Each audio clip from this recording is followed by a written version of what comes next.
그러므로 너희는 이렇게 기도해라.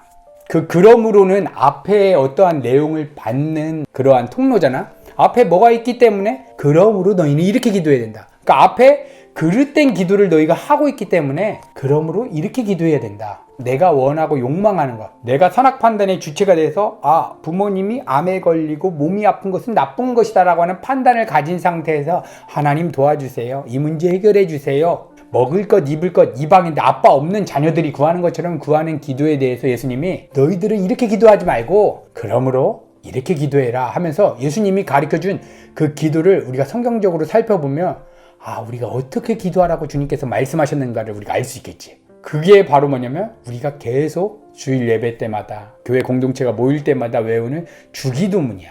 그러므로 너희는 이렇게 기도하라. 하늘에 계신 우리 아버지요. 하늘에 계신 우리 아버지요. 하나님은 이 땅의 영역에 있는 게 아니라 하늘에 있다는 것을 먼저 인정해야 된다는 거야. 다시 말하면 이 세상 문제는 하늘에 계신 하나님의 주권 가운데 일어나니까 우리의 마음이 땅에 일어나는 일들에 사로잡힌 상태에서 하나님의 이름을 부를 수가 없다는 거야. 그래서 예수님께서 하늘에 계신 우리 아버지요 라고 표현한 거야.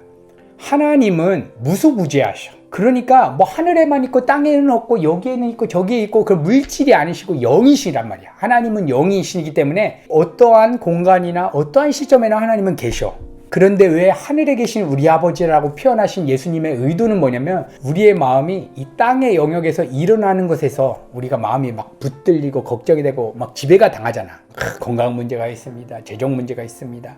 여러 가지 문제에 대해서 하나님의 이름을 부를 때 하늘에 계신 우리 아버지라고 부르려면 마음을 먼저 하늘로 보내야지만 아버지로 너희가 인정할 수 있다.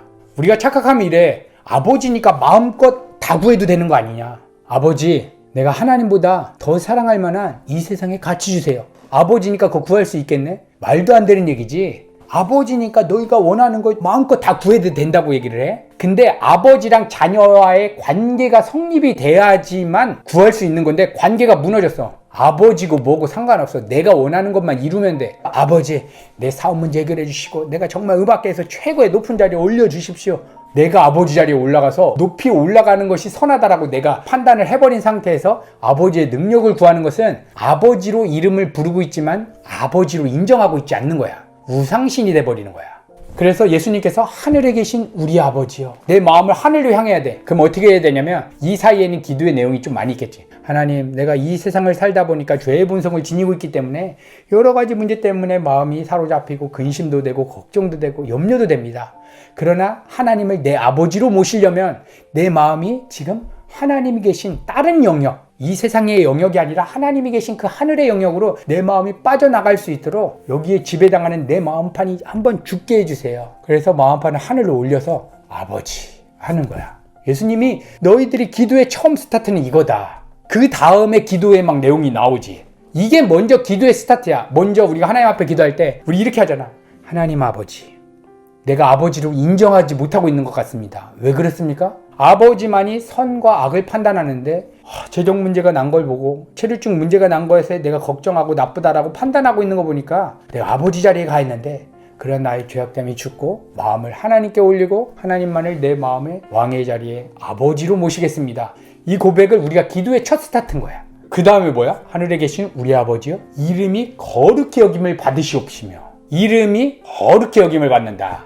거룩하다는 것은 막 신비롭고 환상적이고 몽환적인 표현이 아니라 분리되다, 구분되다라는 의미야. 이름이 거룩히 여김을 받는다라고 표현하는 것은, 이름이라는 것은 그 대상을 상징하는 거잖아. 오직 하나님의 이름, 그 아름다우신 성부, 성자, 성령 하나님만이 내 마음 안에서 이 세상 것들에 대해서 분리가 돼서 내 마음 안에 하나님의 이름만 존귀케 되는 것. 이게 우리의 기도라는 거야.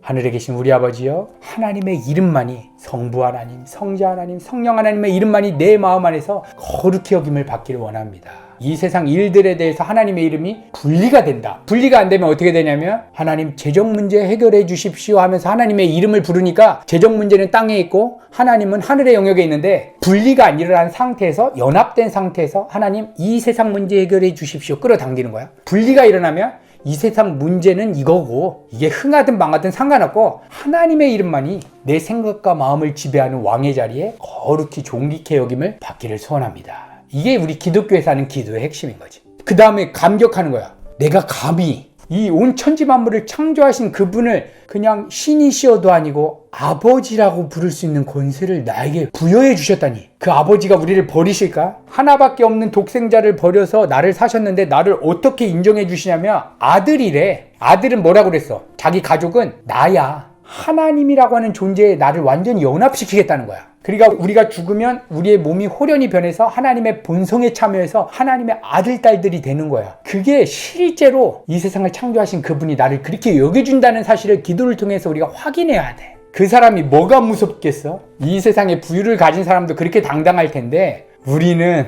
하나님을 아버지라고 부르면서도 쩔쩔매는 거야. 건강 문제에 쩔쩔매, 재정 문제에 꺽쩔매, 앞으로 어떻게 될까? 근데 아버지로 부르는 순간 그 문제가 해결되는 거야. 그러니까 모든 인생 문제의 핵심 뿌리가 여기에 담겨져 있는데, 내가 하나님을 아버지로 진정으로 인정하면 문제는 문제가 아니야. 오히려 감사의 제목이야. 왜냐면 내가 사고쳤어. 내가 실수했어. 근데 아버지가 뭐라고 하냐면 내가 해결할게. 너 걱정하지 마. 내가 너 인생 책임질 거야. 우리는 그냥 속는 거야. 이거 혹시나 잘못되면 어떻게 될까? 혹시나 내가 건강이 이상하면 어떻게 할까? 우리 부모님이 어떻게 되면 어떻게 될까? 여기에 속고 있는 거야. 근데 하나님은 우리에게 얘기하는 거야. 내가 너의 아버지야. 이 세상 아버지도 돈 많고 재정이 있으면 독사의 자식도 하물며 떡을 주는데 뱀을 주겠냐? 근데 하물며 하나님이, 근데 우리는 속는 거야. 혹시나 내가 판단하기에 나쁜 걸로 내 인생이 망하면 어떻게 될까? 자존감이 깨지면 어떻게 할까? 우리의 자존감은 하나님의 자녀라고 하는 자존감을 받았는데 이게 깨어져 버리니까 삶이 두렵고 불안하고, 하늘에 계신 우리 아버지요, 이름이 거룩히 여김을 받으시오며